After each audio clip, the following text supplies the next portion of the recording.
Hey friends, happy Thursday, 2nd of September, my day off, 22nd week in ordinary time. Last week I didn't get a glorious day off, so I'm kind of looking forward today. I've got a wedding tomorrow, so looking forward to maybe a little rest for the old brain in order to be able to serve you better. Hey, there's a link to the side to the readings for the day. If you haven't read those, click that link, read the readings prayerfully, turn off the screen, spend some time with the Lord before you move on to everything else. First reading, Paul's letter to the Colossians, and then the gospel is Luke's gospel. So this letter to the Colossians, Paul says, I never cease to pray for you, brothers and sisters.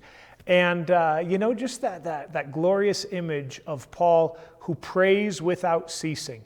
We hear this instruction. Here we hear a witness of Paul who does it without ceasing. And, I think that it's an interesting challenge. Can we go through this day not necessarily saying words of prayer, but trying to be in loving relationship with God and attentive to God in all things that we are doing? I'll be honest, I find it to be difficult. I turn away in my own selfishness and in my own plans, but it's still a glorious challenge.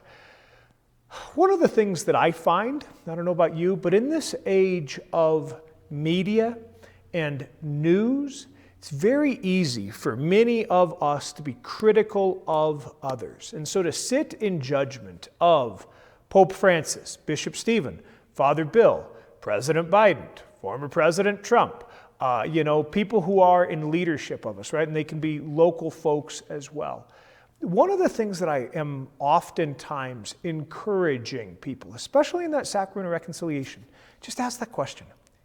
Have you prayed for them more than you've sat in judgment of them? Have you offered sacrifices? Have you fasted for them? Sometimes people say, I pray for that person. Yeah, Father, I pray for you.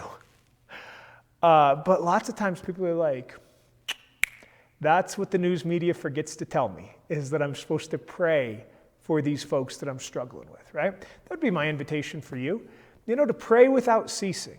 And especially as you encounter suffering today, could you offer that suffering up for the sake of someone that maybe we don't agree with, somebody that we're struggling with in these days? Can we pray that the Lord would continue to change us, to change others, to change the whole mess of human sin and strife and separation? I think that might be a bit of that relationship with the cosmic Christ we're invited to in this letter to the Colossians. All right, Luke's gospel. One of my favorite passages. I had this printed on my ordination cards 15 years and a few months ago as I was ordained here in Rock Springs. Powerful story. Lots of different things that might jump out at you in order to pray with. And so more than anything, I just want you to read that story of call, of miraculous catch. See what stands out to you. Perhaps it is, the fishermen, who know more than the itinerant rabbi, right? Put out your nets over to the other side. We've fished all night, we've caught nothing.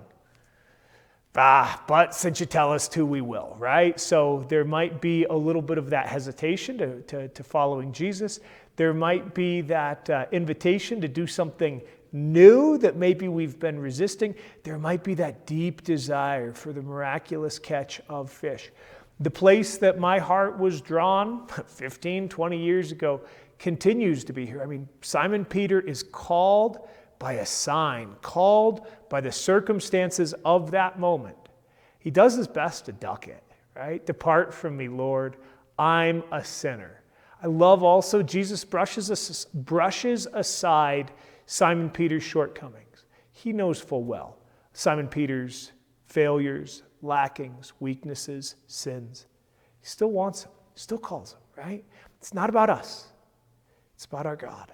And it's about the plans that God has working in us and through us as instruments, as imperfect vessels, even, to the ends of the earth. So that's a powerful story in my humble estimation in Luke's gospel. See what the Lord wants to do with it with you today.